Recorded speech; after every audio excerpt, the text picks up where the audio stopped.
Dan here again from Firestorm Gear with our best guy, JoJo, other than Brian, of course. Not the best guy. One of the best guys in the world. But I'm in there. so we want to talk about a couple of things to look out for, especially if you're building your own AR. One of the most looked at issues that we've seen when people bring them in is definitely going to be gas system. So a lot of people will say, when I fire my gun, I have it where basically we'll pull the trigger, bang, the round won't eject, or they'll have what's called a short stroke, where you'll have, obviously this gun is checked, it's empty, where the bolt will come back so far, but not all the way, and come back forward. So essentially you'll have an empty shell still in the chamber.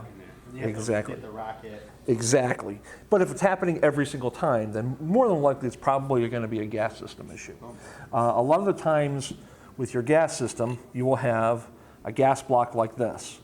If they are out of alignment, because you'll see there's a pinhole. There's a pinhole right in the top up here. Wow.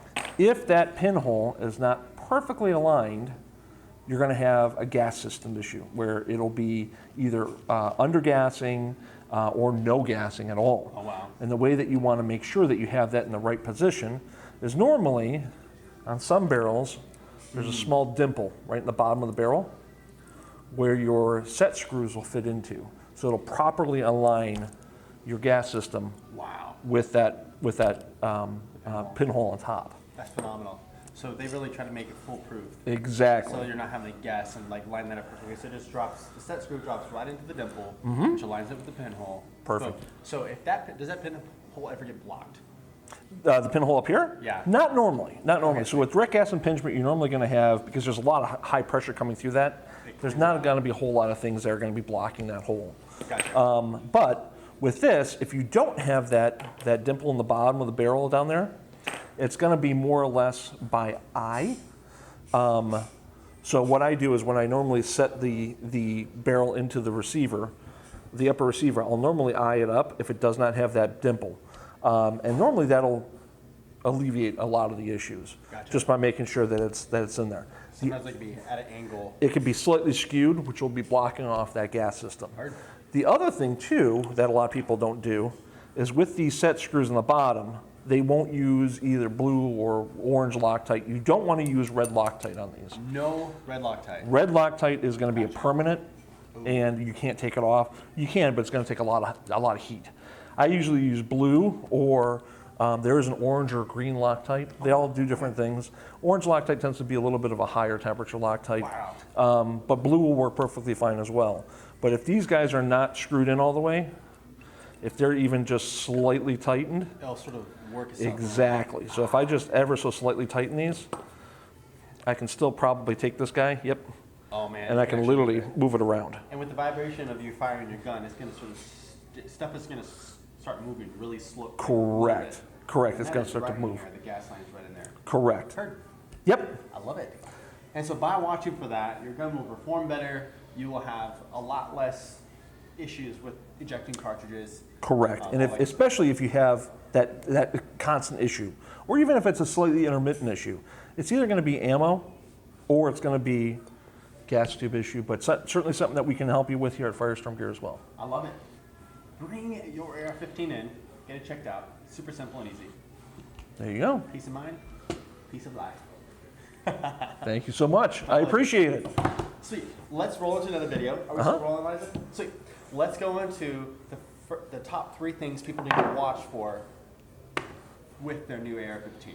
If it's been freshly built, what they need to watch for. Absolutely. Sweet. So, everyone, we're here to show you the top 3 things that you need to be watching out for when you first get your AR-15. Boom. Brand new out of the box. Yeah. So the one thing you want to do, obviously, we have our magazine away from our rifle while we're working here. It has been safety checked already. Nothing in there? Nothing in there at all. But what you want to do, especially with the new gun, before you fire it the first time, any gun, whether it be an AR, pistol, rifle, anything like that, you want to do a thorough cleaning on it. because during the manufacturing process, you're going to get a lot of metal shards and things like that. They're going to be still in the barrel or in the action. Then you're going to want to clean the gun off first. It's going to allow for basically a higher longevity of the gun, making sure that there's nothing going to be scratching the barrel, nothing going to be stuck in the barrel or marring the inside of the barrel or marring the inside of the gun. Gotcha. So just a general cleaning on the gun before you do it, before you use it, oiling up the inside of the barrel, oiling up a lot of the metal on metal contact points inside the gun. So it would probably be good if we just like Oh, sure. got the pin out Absolutely. and then literally just checked everything inside. Correct. So the one thing you're going to want to do is you're going to want to clean your bolt. You're going to want to clean your charging handle because those are going to be high friction points, especially within here. You're also going to want to clean the inside of the upper receiver, oil it as well, because there are going to be some metal shards, fragments, things like that from manufacturing process. What type of oil should we be using? I use Slip 2000. Okay, Slip 2000. You heard it. Yep, Slip 2000, fantastic. Film in there. A light film, a light coating on there. It should not be, and actually this is a perfect example. So it's a very, very light coating of oil where it has just a slight sheen to it. I love it. Same thing on the charging handle. Shout out to Eliza. There you built go. This. She did. Yeah, and She it's did. so amazing. This is literally the nicest AR-15 on planet Earth right now. Sorry, guys. Not sorry. Not sorry at all.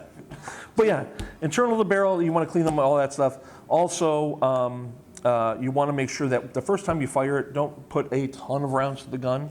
You're going to want to, because you're basically honing in the barrel. Same thing with pistols, rifles, shotguns. You don't want to do a ton of rounds through it. You want to do basically like 100 or 200 rounds. If you're properly doing one for an accuracy for like a precision rifle, that's a whole different story. Right. But with the standard AR, 100, 200 rounds, take it home, clean it completely again, re-oil it again completely. You should be good to go. Yeah, because I ran about 60 something rounds through this thing when I first got it.